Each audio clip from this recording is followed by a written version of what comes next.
शास्त्रों में ये बताया गया है कि मनुष्य इस लोक के जाने के पश्चात अपने पारलौकिक जीवन को किस प्रकार से सुख और समृद्ध और शांति में बना सकता है तथा वह उसकी मृत्यु के पश्चात उस प्राणी के जितने भी परिवार के सदस्य होते हैं उस प्राणी की आत्मा के उद्धार के लिए उसके पुत्र और पौत्र इत्यादि को किस किस प्रकार के कर्तव्यों का जो है पालन करना होता है। इन सब की जानकारी आप लोगों को होना अत्यंत आवश्यक है, क्योंकि जब आप श्राद्ध करेंगे तो आपके बच्चे देखेंगे कि किस प्रकार से श्राद्ध की विधियां होती हैं, फिर कल को वो इन विधियों को सीखेंगे और फिर जब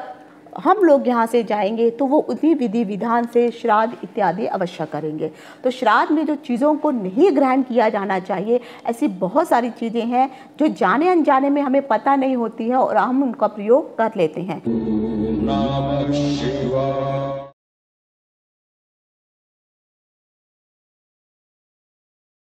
अब आता है क्यों लोहे का निषेध शास्त्रों में मना किया गया है।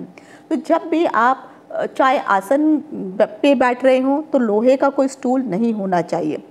साथ में जब आप अपने पितरों को ये सब अर्पित भी कर रहे हैं, भोजन इत्यादि तिलांजलि दे रहे हैं, तब भी यहाँ पे लोहे के बर्तनों का निषेध माना गया है। लोहे का पात्र, चाहे लोहे की थाली हो, कटोरी हो, ग्लास हो, चम्मच हो, इन सब का प्रयोग बिल्कुल भी नहीं होना चाहिए। इसीलिए मैंने कहा चाहे आप वो पलाश के पत्तों को ले लीजिए, उसका बेशक आप जो है डोना बना करके उससे जल अर्पित कर दीजिए, पलाश के पत्तों में आप अपना भोजन अर्पित कर दीजिए, लेकिन लोहे के बर्तनों का प्रयोग ना करें तो अच्छा रहेगा। साथ में एक चीज़ ये भी ध्यान रखनी है कि लोहे के पात्र में भी भोजन नहीं करवाना चाहिए और ना ही करना चाहिए। अब लोहे के पात्र कैसे, मान लो आपके घर में कोई ब्राह्मण आ गया तो आप उनको स्टील की थाली में भोजन ब्राह्मण को बिल्कुल भी नहीं अर्पित कर सकते हैं। उसकी जगह अगर आपको जो है चीनी मिट्टी के बर्तन मिल जाते हैं उसका आप प्रयोग कर लीजिए। और लोहे का भोजन भी अगर आप बनाते हैं तो शास्त्रों में ये भी कहा गया है कि लोहे के बर्तन का भी प्रयोग नहीं होना चाहिए। हाँ, सिर्फ चाकू का प्रयोग आप क्योंकि सब्जी वगैरह काटनी होती है तो जब भी आप उसके लिए सिर्फ आप चाकू का प्रयोग कर सकते हैं, लेकिन भोजनशाला में अपने किचन में जब भी पितरों के लिए खाना बनाएंगे तो वहाँ पर लोहे के बर्तनों का प्रयोग ना किया जाए। हाँ, जैसे पीतल के बर्तन हो गए उसमें आप भोजन पका सकते हैं, कांसे के बर्तन में भोजन पका सकते हैं, इवन जो कांच के भी बर्तन मिल जाते हैं, माइक्रोवेव में भी आप जैसे होता है आप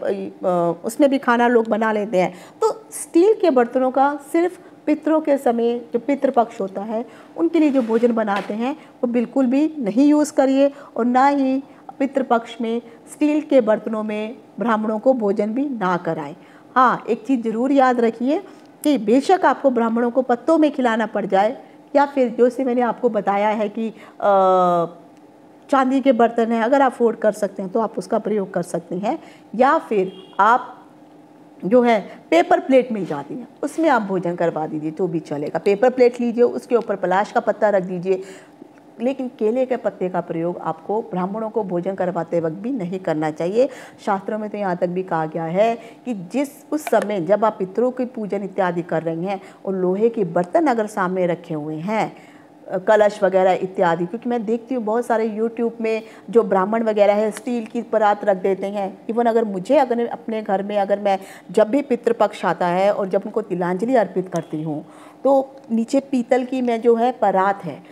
उसको नीचे रखती हूँ, उसमें पहले नीचे आसन रखा जाता है, फिर परात रखी जाती है, उसके पश्चात मेरे पास तांबे का भी लोटा है और फिर क्या कहते हैं पीतल का लोटा भी है और सिल्वर का लोटा भी है। तो कोशिश करती हूँ कि सिल्वर का लोटा जो है उसी से ही मैं जो है तिलांजलि अर्पित करती हूँ और तिलांजलि का जो पानी है वो पीतल की परात में पूरा जो है आपको डालना होता है और बाद में उस पानी को या तो किसी पवित्र पेड़ के नीचे, पीपल के पेड़ के नीचे या कोई भी पवित्र आम का कोई भी पेड़ है उसमें डाल सकते हैं, या फिर आप अपने घर में जो भी आपने पौधे वगैरह लगाए हैं उन पौधों में भी आप उनको डाल सकती हैं। लेकिन तिलांजलि जो पानी होता है, जल होता है, उस जल को पैरों में, नाली में, गटर में बिल्कुल भी नहीं जाना चाहिए। अब श्राद्ध में जैसे मैंने आपको कहा कि बर्तनों का जब है मिट्टी के बर्तनों का प्रयोग आप करें, लेकिन हाथ से बने हुए बर्तनों का प्रयोग करना है। चाक पे रखे हुए बर्तनों का प्रयोग नहीं करना है। ऐसे बर्तनों को असुर पात्र कहा जाता है। और यहाँ पर अगर आप मिट्टी का कोई बना हुआ लोटा लेते हैं और उससे भी आप तिलांजलि अर्पित करते हैं तो कहीं ना कहीं उस तिलांजलि को जो है आपके जो पितर है वो ग्रहण नहीं करते हैं। और कुम्हार के चाक के ऊपर रख करके बने हुए, क्योंकि होता क्या है कि कुम्हार का जो चाक होता है उसमें लोहे के चक्के का प्रयोग होता है, लोहे का रिंग होता है, फिर लकड़ी होती है, फिर वो घुमाता है, तो जो भी है लोहे का प्रयोग है, इसीलिए उस पात्र को असुर पात्र कहा जाता है। लेकिन वहीं पर अगर जो है कुम्हार अपने ही हाथों से शेप बना करके अगर बर्तन बना करके देता है, फिर उनका अगर आप प्रयोग करते हैं तो ऐसा प्रयोग शुभ माना जाता है। नमः शिवाय।